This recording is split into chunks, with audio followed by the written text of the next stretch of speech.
बताएंगे अलग अलग ढंग से। लेकिन साम्राज्यवाद का जो दूसरा दौर है वो और ज्यादा बर्बर है। उसके पास अब कोई और कारण नहीं है जो वो आपकी बात सुनेगा। और जाहिर सी बात है कि 12 घंटे काम करने वाला जो मजदूर है उसके पास इतना वक्त नहीं होगा, ना उसके पास इतना संसाधन होगा कि वो अपने बच्चों को पढ़ाए।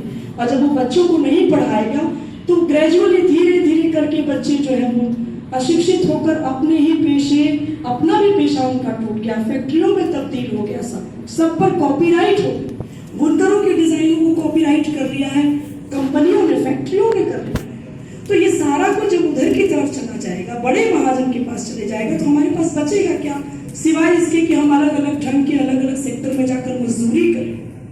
और जब शिक्षा, आपको ये भी मालूम है कि अभी विदेशी यूनिवर्सिटियों की फ्रेंचाइजी भी खुल रही है भारत में, कौन लोग पढ़ेंगे उसे और कौन लोग पढ़ाएंगे?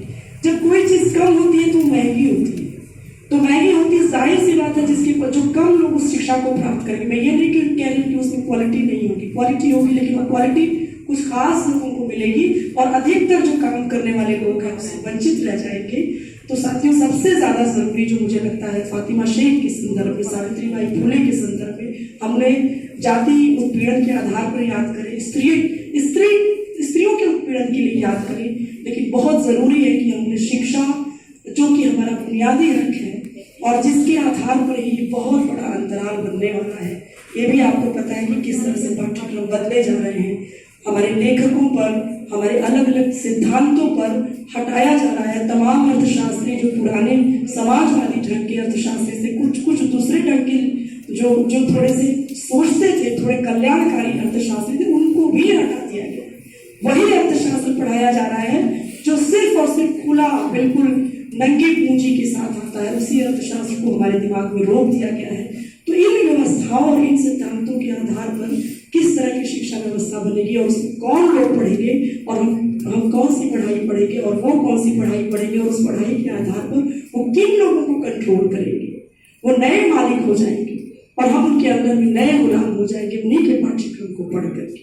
तो मुझे लगता है कि एक ऐसी चीज है, ये नए साम्राज्यवाद के दौर में शिक्षा पर जहाँ लगातार, चूंकि इसी वक्त इसी साल से नई एजुकेशन पॉलिसी भी लागू हो गई है, तो ये जरूरी था कि हम जब भी फातिमा शेख को याद करें तो हम इस पॉलिसी के तहत समाज में आने वाले समय में कौन से बदलाव होंगे, कौन कौन सी विकट स्थितियां उत्पन्न होंगी, किनको शिक्षा मिलेगी, किनको शिक्षा नहीं मिलेगी, इन सारी चीजों पर बातचीत करें। और जो शिक्षा मिलेगी भी वो कैसी होगी, क्या हम वो चीज जान पाएंगे जो हमें जानना चाहिए।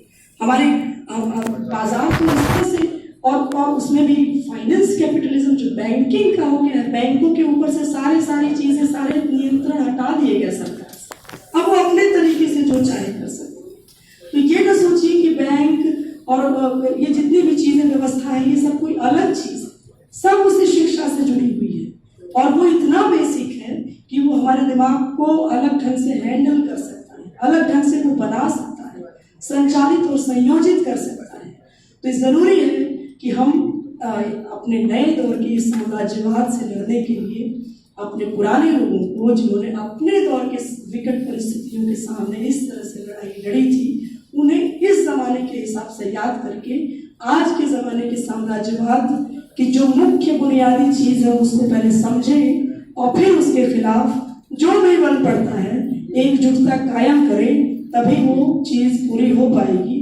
अन्यथा हम सिर्फ शिकायत करेंगे और उस शिकायत का अंदाज नहीं लगेगा कि उसकी जड़ कहाँ पर है, उसका मूल कहाँ पर है।